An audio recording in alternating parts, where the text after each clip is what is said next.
Now, for more discussion on global vaccine cooperation, we're joined by Dr. Richard Cheng. He's a US-based physician who has treated COVID-19 patients. Thank you for joining me. Thank you, ma'am. So first, let's talk about the main goals and the key players at this inaugural Vaccine Cooperation Forum in light of where the world now stands more than a year and a half into this fight against COVID. That's a great question, actually. It is all applaudable for the hard work of all these governments worldwide and work together towards the elimination and control of this pandemic. As you just mentioned, it's been a year and a half into this pandemic, and we don't really see much of a loosening of this pandemic at this stage. And what I want to say is, vaccines, masks, and lockdowns, these are at certain times may be necessary. However, I see, as a physician, I see that as an incomplete policy. One thing I think China really can contribute is the philosophy of Chinese long and thousands of years of medicine, which is prevention first and also holistic view.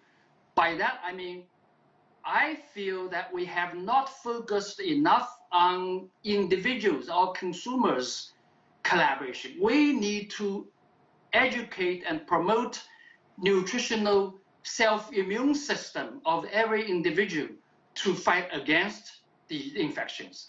Masks, vaccines, lockdowns, these are all at times maybe necessary. However, I think this is a major big missing piece. As a physician, I think I can help to contribute. And that's interesting because that does also speak to prevention if you already have a healthy immune system to help you at least try and fight off when you have a pandemic like this. Now, I want to talk about China. You did mention they have pledged to send more vaccines around the world. They're also donating to COVAX as well. How significant is their contribution? Well, this is all great, like I said. I just heard the 2 billion doses. That sounds like a lot. However, that's a bigger contribution, and the vaccines are all have their potential effects. But again, I'm trying to play a critical thinker here. Is that one of the major problems as we have seen of these RNA viruses is that they mutate very rapidly, as we see the Delta. So the problem with the vaccine inherently, here I'm not trying to say all the great things. I'm trying to see the potential problems that this may have. Is that the vaccines are reactive. Vaccines are only designed for certain species. Once they mutate, significantly, vaccines may not be effective, as we are seeing. So how can we deal with that problem? Now we have Delta.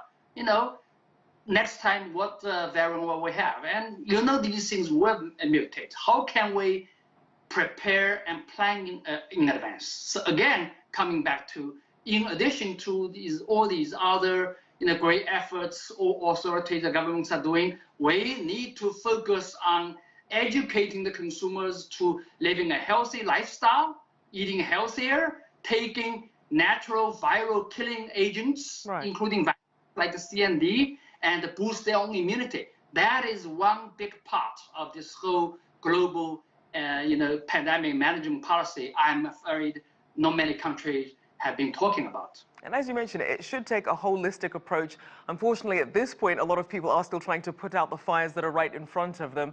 I mean, we know that some wealthier countries are looking at booster shots for those already vaccinated, but you have a lot of poorer countries still awaiting their first vaccine doses or even treatments. What is the most efficient and effective way to address this huge gap between wealthy and poorer nations in terms of managing this pandemic? That's actually a great question, excellent question. Vaccines, like I said, are part of the ways. However, living a healthy lifestyle is very it's accessible and it's widely available. And for example, some of those vitamins, they are very not cheap, I want to say, very cheap, very inexpensive. However, it's been missing. So I would say, in addition, all these other coordinated efforts, what I see is the collaboration among governments, among the authorities. But we need to collaborate with the citizens, the consumers, educate them to, boost their own immunity, exercise, and don't drink, take less of the junk food, and living healthier. These are very critical. Those, all we need, mostly all we need is maybe education and also supply of these inexpensive natural agents that we're already there, existing. And of course, if we have a pharmaceutical, that'd be great too. I mean, whatever works, we should use them. The whole goal is to control this, damn pandemic. Well, certainly a lot of lessons to be learned from this. Thank you so much, Dr. Richard Cheng there, who has treated COVID patients.